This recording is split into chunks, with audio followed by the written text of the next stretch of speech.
پەرلەمەنتۆیە وڵاتی سەلیم جبوری داخفەمی بنێرن چ دەبێت؟ یاساکان هەروەها بۆ یەکەم جارێک لە مێژووی نووسینەوەی دەستوور لە عێراق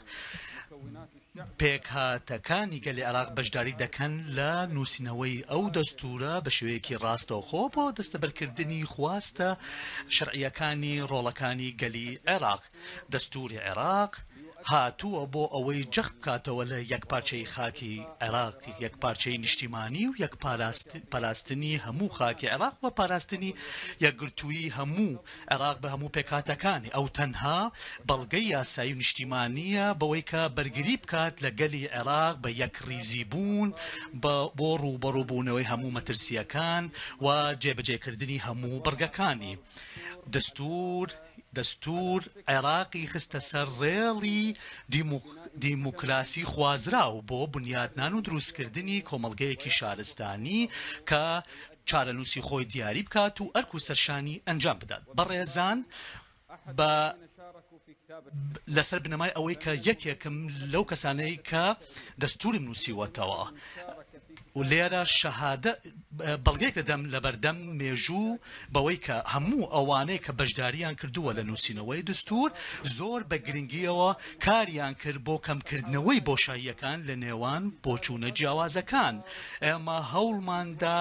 بە کۆکردنەوەی زۆربەی ئەو ئەزمونانەی کە لە جیهاندا ڕوویاندا و نوێنەرایەتی و گزارشتیان لە پێکاتە جیاجیەکان دەکرد. بەوە بوو کە لەم ڕۆژەدا عێراقیەکان دەنگیاندا لەسەر ئەو دەستورە بە گوێرەی ئەوەی کە ئەو گرێبەستێکی کۆمەڵایەتی بوو کە دەبوایە هەموو پێکهاتەکان و هەموو تاکەکان پابند بن بۆ ئەوەی هەموو خەڵک دوور بخرێنەوە لە ئیجتیهادکردن لە دەرکردنی یاساکان. لە مادەی 142 ئەوە دەردەکەوێت بە گەیاندن و گەشەکردنی ئەو گرێبەستە کۆمەڵاتیە و ئێستا پێمان وایە کاتی ئەوە هاتووە کە هەموارکردنی ئەو بڕگانە بکرێتەوە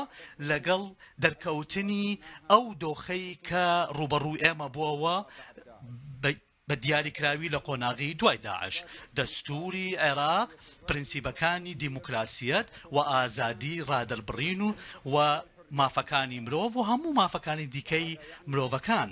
و ئەمەش بەو واتایە پێویستە کە دووبارە چاوخشانەوە و هەڵسەنگاندن بۆ دامەزراوەکانی حکوومەت لە ڕێگەی ئەو پێوەرە بە لەبەرچاوگرتنی ئەوەی کە دەستور تەنیا سایەی یاسایی و شەرعیە کە دەسەڵاتە سیادیەکان لە چوارچێوێندا جوڵە دەکەن و لە بەرژەوەندی باڵای عێراقدا نییە کە گومان لە دەستور بکرێت بە سوود و بەرژەوەندی ئەو لایەنەی کە دەیەوێت سوود وەردەگرێت و ئەو لایەنانە وا بکات کە هەموو جارێک ئەوە بکەنە پاساوێک لە ڕووداوێک لە ڕووداوەکان بۆ ئەوەی کە سوود بۆ خۆی بپچڕێنێت. بەڕێزان بەشداربووانی بەڕێز ئەنجومەنی نوێنەران هەڵوێستی قارەمانانە و مێژووی خۆی خستە ڕوو بە دەرکردنی بڕیارەکانی بە بڵاوکردنەوەی ئاسایش و ڕووماڵکردنی بە شەرعیەتدانی